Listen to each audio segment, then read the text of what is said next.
In this video, I'm going to run through the exact systems I use with endurance athletes I coach that have time-demanding careers and want to get faster, leaner and stronger and a lot sharper at work. This is not going to be just about adding more or doing more volume. This is going to be building a system around you and your life. So let's get straight into it and get deep diving into it. Right team, let's get into it. We're going to chat shop on getting faster, leaner, sharper, and how we get endurance athletes hitting PBs, dropping body fat, and actually showing up sharp for work and every area of their life without constantly adding more and more volume and more to the plate. So let's get into it. So where you might be at right now, you're training hard, don't feel you're going anywhere. Your race times may not shifted in the last few years, and you feel like you're sort of up against it, putting that work and the effort in and not actually getting the result that you want from it, which is super frustrating. And a lot of the individuals that come to work with me come at this point, they feel like they're completely flatlined in terms of the result they want to get. Their energy is pretty tanked and they're not where they want to be. And when you're putting in each work month on month, year by year, and you don't see that progression, it is an absolute pain. It really is. It's a pain in the ass. So we want to go through a little bit of how and why that may be happening and what we can do to work around it to put you in a better place by the end of this video. So make sure you stick around. So the key thing for me is you're not undertraining, you're not overtraining, you haven't actually got a system built for you. And over the last few years, I've been building a system that fits for individuals that are some of the most time demanding people running businesses, partners and companies, executives, and people with time-demanding lives. They've got families to run. They've got households to run. It's not just about the endurance. It's not just about looking good. And somewhere in between that, they feel flat across all areas. So we want to make sure we've got the energy to PB for an event, day-to-day life, and actually enjoy and have some sort of flexibility with what we're doing. So these are real people getting real PBs, which I'll show you a couple of examples later on in the video. Right, let's get on with it right now. So here's how it works. We're going to go through 4 levers that we look at working as one system built around a real working life, which everybody has. And one thing to make a note of, this is actually a key point. I always see things dotted around of, you know, how everyone's so busy, and they are so busy. Like I hate it when there's a case and scenario where it's like, you know, I'm just busy doing this, busy doing Y. Everyone in 2026 is busy, me included. So what we want to do is actually find a system that works for you and stop adding on top of everything so your whole week collapses, and actually start designing so it compounds over time, as we can see here, okay? So for an athlete whose only job is to train, more hours, more work, that is their job, that's what they do, that's their career, okay? We're not those athletes. We're managing businesses, we're managing a life, a family, and we're trying to sort of merge what an athlete may do in terms of like a real high-level athlete into the everyday individual. And there's this integration that doesn't always seem to link. And a lot of the time, this is where we start to see the energy dip, the progression stall, and the niggles coming, the injuries coming, which is a byproduct of overloading a system that hasn't got capacity to take it. So what we're going to do is how we can build that for you and making sure it doesn't ruin you or tip you over. It actually builds you. So we build performance by design and not just adding and stacking more volume, because that's what we saw on Instagram. So the 4 levers we're going to look at is your training, your fueling, your recovery. And the key piece of this is the integration. So training wise, let's make sure each day through the week, what is that session providing? What stimulus do we need to get from it? Are we training in the right zone? And does it lead to that next session? Fueling, carbs, especially on the harder days in and around pre-session, protein post-session spread across the day, hitting our macro targets, and also looking at what our game plan for the nutrition is. Are we in a phase of body composition? Are we in a phase of dropping a bit more body fat or weight? Or is it a case of eating for more performance? So we start to look at these different phases, seasons and cycles of what the main thing is we're working towards and how we can integrate that around training work, the endurance targets we want to hit. We then look at our recovery, so which is the key piece, adaptation. Without the training, the nutrition, and then the recovery inside of that, we can't actually have the recovery required to get the result needed, because the magic of the result is adaptation. So we train hard, we then have the recovery there stacked on top of that, fueling well. That's when we get the best result possible. A lot of the time that you may find you're training hard, nutrition's not really there, sleep's not always the best there. So you're leaving so many gains on the table, which we want to raise the floor up so we get that level of result we want. And the big thing, these 3 are great. They're so important. But if they're not integrated into your week, in your diary, it's a car crash almost. There's no integration between fueling, training, sleeping, and that way when we don't have that, you're leaving plenty of results on the table, and you feel like you're chasing your tail by the end of the week. You're stacking sessions at the end of the week, more volume on volume. You haven't built the tolerance to it. You get injured, you feel fatigued, and you're not making the progress, and you're going round in the cycle. So we want to make sure we got these 4 levers working as one system, so you can get to where you need to go. And I've got a nice sound of my Osmo going off. It's sorted.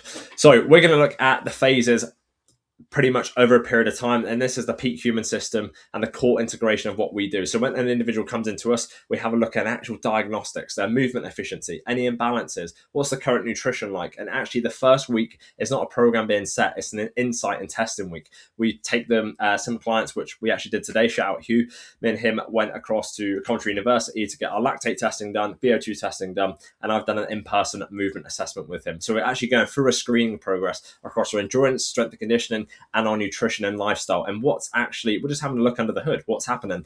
Then we can go on to phase 2, which is the baseline, which we're going to build the aerobic base, build the strength in, the stacking of the habits across nutrition and lifestyle, and actually building that floor and foundation that's going to set you apart when you come into later down the line and getting the best result possible. We're then going to phase 3, which is going to be looking at build. And then we go looking at adding the volume, the load goes up, it intensifies a little bit, the capacity expands, we start to see the body fat drop and the engine grow. We then have perform, which we're literally coming into that final stages towards a race, or we're looking to come into a peaking phase if we're looking at body composition, and you've almost completed those main phases. So it's very specific outcome to what we want to be working towards. And then we have the peaking phase, which we can deliver the performance on the race day. We've got the physique that we want, and we're actually managing it around the lifestyle, and all that work has come together towards that day as such. And the key piece of this next phase is the 365 approach. So a lot of the time people may even be able to get to that stage where they peak, get the performance, and then post-event, you've got post-event blues, you sort of drop off for a few weeks, and that leads into months, and then you start to creep that weight back on, the body fat back on, the engine starts to drop. We want to teach you how we can work in seasons and cycles to get the highest level of result 365 days of the year. And this is not always about being on, and it's something that I want to make people aware of. We're not always peaking, okay? We need to work through different build phases, different peaking phases, recovery, deloads, and slot that into your life. You may have periods of life where you've got a wedding on, it could be holidays, it could be time off with the kids. So you have to adapt the training plan to your needs. Of course, we're going to have sacrifices from time to time, but it's important to understand that we're treating this as a full flywheel across 365 days a year, rather than just a training block. We do that, got a little PB, and just carry on. We want to build a whole performance system suited to you as an individual. And this is going to look different for every individual, but we apply the same framework, principle, and system, and then make it bespoke to that individual we work with. So that's something to take into account while doing it yourself. We're then going to look at the 80-20 approach. So this is something that works for a majority of people, and most people will be following this approach, which is polarized. So we're looking at 80% easy, 20% hard, at least initially. But again, there are cases where we use different types of approaches of periodization for different type of athletes. So I just want to make that aware. The athletes who get faster do most of the running properly easy, and a small slice properly hard. So actually training the right energy system, and you're getting the right stimulus for the session, so you make the right progress, rather than just doing moderate in the middle. Each session looks the same, the heart rate's the same, the pace is the same. You're slowing your progress down and making it so much harder for yourself. One, you can't recover and get the adaptation required, and you're not even hitting the desired stimulus to get the level of result required of that session. So if your easy runs start creeping into moderate, and you never recover enough, then that's going to affect the other sessions and your progress throughout the weeks and months and the calendar year. So that's just a note for those. What we're going to look at is that one designed week, okay? This is just a pure random example just to explain it, okay? So we don't necessarily want to add more training hours, more volume straight away. We want to actually unpick and pack what's going on under the hood, what we actually want to work towards, what's required to get there, and actually have a look at what we can build towards each week and stick to. So if we're looking at 3 easy runs, 2 hard, just a pure example, it's very individual dependent. This is not a gold standard thing. It's just a pure example. You may have let's take Tuesday, this hard session. You could have had 5 hours sleep. You could have literally in a mental day at work, things go wrong, and then you're trying to go hit VO2 max and get that desired outcome for the session. Are there going to be some days where we just have to crack on and get those done? Yes, for sure. It's not about completely optimizing everything, because we can't always do that. But what we can do is actually listen to the body, adapt and adjust so we can design it to what you need. And are we actually looking at the structure over just intensity, and actually having some adaptation across our week that we can move around with. Yes, we have our key sessions in, like the hard session in the long run, but can we move around sessions to get the best recovery possible around your week? And for the clients I work with, they're traveling a lot in and out of London or on flights, or they're managing businesses and working 10 to 12 hour days. So their recovery, their energy and nutrition is so important for when they come into these sessions to actually get the most bang for buck. So everything needs to be in place on purpose. There needs to be a reason behind it. Each session leads to the next, and that's how we periodize and progress things and almost reverse engineer back from the goal that we want. Okay, so that's just a key thing to look at and actually building performance by design and designing your week so it suits you.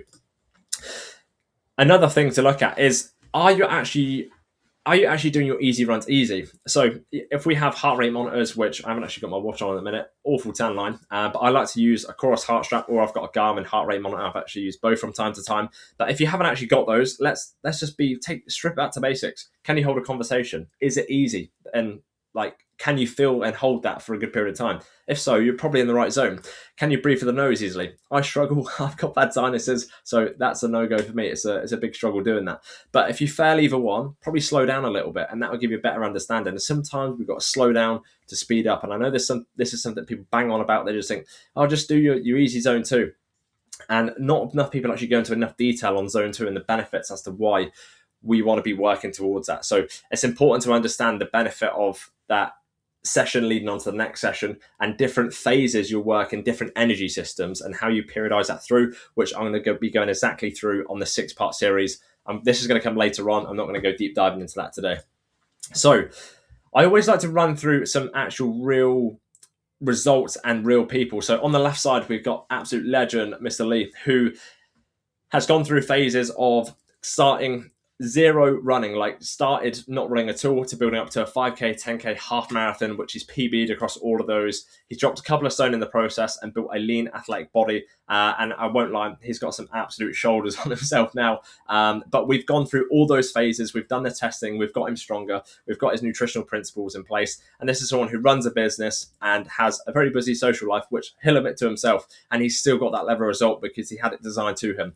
And then we've got another legend, Josh, on the right-hand side, which I won't lie, he's got some insane power on the bike, and he built an athletic, lean physique. So in this left photo, not in a bad place at all, but he wanted better standards, his energy in a better place, and actually to build a physique that he can use, and he can still eat a good amount of food and fuel his sessions for duathlon and cycling, which was the main focus for us. So we just a simple body composition focus, and these photos look massively different, but in terms of numbers, they're not drastically different. It was a little bit of manipulation of nutrition, as well as obviously a high training load. But we made sure by the end of this, he was eating enough for his sessions, he was still fueled, and actually had enough energy day to day for when he was working. So shout out to both of those legends who got, I think Josh did 18:07 for his 5K in the end as well. So mega PBs for those. We then want to look at the nutrition, so fueling around your sessions before, during, and after. So I like to go 30 to 60 grams of carb, roughly an hour to 90 minutes out for me personally. Again, these are just averages. Take them for yourself and try what works. Everyone's gut and responses to things are a little bit different. So make sure you're actually training your gut as well as just the sessions. During the sessions, anything over 75 to 90 minutes. Again, for me personally, I like to have 30 to 60 grams of carbohydrate per hour. For example, an extreme case of this, a client of mine and friend, Nathan, who is actually doing an ultra marathon soon, he takes on 80 to 120 grams of carbs per hour, but he's trained his gut over periods of years of doing that, and can take them on pretty easily. But for other individuals, that may be harder. So it's finding what your running target and pace is, what you need to actually fuel your body, and how frequent you need that. So that's something to go through, which I've actually got in my free Performance by Design course, a section on nutrition, supplementation, fueling, and how to work around that, specifically carb loading. And then after, protein spread across the day, and carbs post-session, not just protein. Again, there may not always be that perfect timing window straight after to get the protein in. That's just part of it sometimes. If we can have that habit there, it's brilliant, and work around that, but spread it throughout the day so we actually have the right fueling to adapt to the sessions and have that recovery that we require. So let's look at recovery. This is a massive thing for me. And actually building it into the week. It's not just a random thing that doesn't get found and we're trying to catch up on. So the 3 levers, but if I'm going to be completely totally honest, the sleep is key for me. Across any supplementation, across any tactic, any little protocol, sleep is always key, okay? So make sure we're getting in enough sleep each night. For me, I like to get 7 to 9 hours. and what I recommend to my clients. And also, let's make a note of this. Not every night will that be the case. Protect it at all costs, but there may be some nights, especially if you've got kids, you might get 5 hours sleep, 4 hours sleep, and you have to adapt and overcome that and adjust that and move that around within your week to maybe move sessions around, maybe adjust things so you're not burning the candle at both ends, okay? We then look at a downshift. So I ran through a training recently on the nervous system and how we can actually get better results through that and understanding it. So through the day, can we maybe do occasionally breath work if it's required, a walk outside, just to actually have a bit of breathing space, get away from the desk, get away from the laptop, from the work. And it's not just going for the run or the gym session. It's actually just having a bit of time to just downregulate, pull the needle back a little bit just to reset and go again. But again, these are things that are tools that we can use to add in. It doesn't mean it's always a necessity, but it can make a massive difference just to make you aware. And of course, rest days, which we should all know that.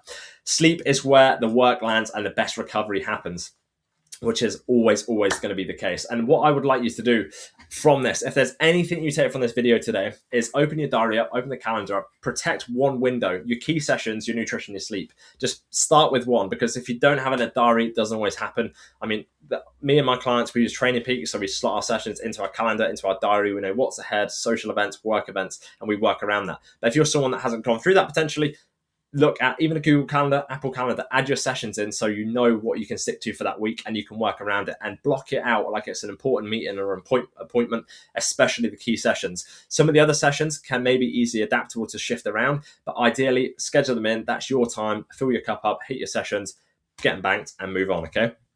That's a little tip for those.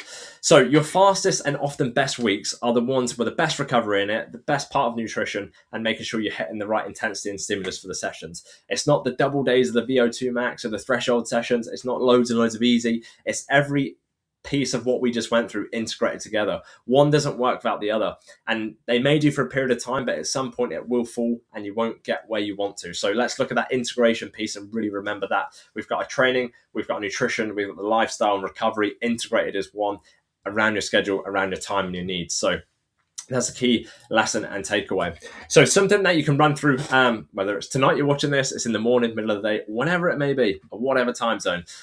Look at 5 questions, honestly. Just start with one of them as well. Don't have to, like everything I've gone through here, you don't have to overhaul it straight away. Just pick something that you can maybe take away and make a start on. So even pause this video, go through the questions, and then come back to it. Hardest session placed at the highest energy. So if you are hitting a harder threshold session, let's say, are we doing that session where it's best slotted into your week where you've got the most energy? Maybe works a little quieter towards the back end of the week or at the start of the week. Again, it's around you and your schedule and your needs. Can we slot our sessions and key sessions around that so we can hit the required intensity, the right stimulus to get the best level of result for that session and banked? Okay. We then look at fuel timing and what we're actually doing nutrition-wise. Have we got some sort of plan nutrition-wise? And I don't mean bloody just meal plans. I mean actual structure as to what we're working towards. Is it a fat loss phase? Are we looking to add a bit of lean muscle tissue? Are we eating for performance? What are we working towards and how can we align that with the endurance training? We then look at our sleep windows, and it doesn't have to be added to the calendar. I don't have mine, but let's look at a consistent sleep schedule of going to bed, waking up. So it makes a massive difference to overall circadian rhythm, recoverability, and actually getting deep quality sleep, most importantly. And also, can we look at, is your work bleeding into training or the other way around? Which will be probably a massive thing for a lot of people watching this. If you're training or vice versa, if your training or work is bleeding into each other, how can we actually create a system where you can turn up your best self for your career, for your job, for your family, and also for your sessions? Then you're not, when you're training, you're not thinking about other stuff. When you work, you're not thinking about training. Let's be present with what we're working at, with what we're working with, and put that time and attention into that. So that was a massive one for me, and it's a struggle for me from time to time, to be completely honest. There's something I'm working on, all of these things. And what I want to make completely clear, this isn't like, for me, I've got this all figured out. I always like to be upfront and honest. I'm working on different pieces of this myself, but I'm trying to have that strive for that 1% better where I can. It's going to make a massive impact across the calendar year. And also, if you're somebody that's doing that loads of volume, loads of sessions, if you was to cut one session from your week for a better rest day, better recoverability, would that improve the other sessions? It's different if we're trying to stack more volume on, in terms of we're trying to get higher mileage through the week and you've built the tolerance and you've done the strength and conditioning, the required work to be able to handle that. That's completely different. But are we getting to a point where sometimes we may be adding junk volume and we're sitting in that grey zone, we're not getting the required zone and stimulus from what we're trying to get out of that session, whether it's a threshold, a tempo, a hill session, an easy session. What zone are we working with? And if we're just doing random sessions, can we cut one of them, extra rest day, or switch it out for maybe in potential a little bit of cross training? So pick one and look to sort through it where you can. So in terms of the final piece, I want to say, you don't need always more hours. There will be times where we do more volume, higher mileage weeks, and we're in peaking stages of the blocks. That is true. But you need better design through the week. We can't get to that stage if we haven't done the required design of our week, our nutrition, our gym sessions, our strength and conditioning, and also our recovery. How can we slot that in? And also, remember, we're not trying to get the perfect week. We're trying to think what actually suits you and is realistic. So my week and how I design it is going to be completely different to you and the other person down the road. They should all be different but suited to you. And what I like to use is the same system, the same framework that is going to have the best level of impact for you personally. And if you can stick that and then make it bespoke to yourself, which is what we do with our one-on-one clients, that's going to be most important. So a key takeaway for me from this video is pick one thing to focus on, just start with there, and always remember done is better than perfect, and just see how that feels. Review it week by week and just adjust and adapt as you go. Design your week, make sure it's integrated and we're not working in isolation and just chasing more of the time. If you want to go into a little bit more detail with this, there'll be a link in the bio that is going to go through the Performance by Design course, which is a simple framework and system across training, nutrition, lifestyle, and integration with a little bit more detail and some things that you can use to actually understand your nutrition a bit better and calculate the numbers, the macros to what suit you best within your goal. So if you want access to that, click the link in my bio. If you want direct help from me, DM me the number 47 on Instagram and we can chat shop and see where you're at and how I can potentially help you. Let's get cracking onto the next video. This is going to be a 6-part series. So each video is going to be designed to go through a certain aspect of performance across endurance, training, nutrition, or lifestyle potentially. So each one is going to collate into the 6-part series to add as much value back to you guys watching that you can hopefully get better results from. Any questions, fire me a message on Instagram.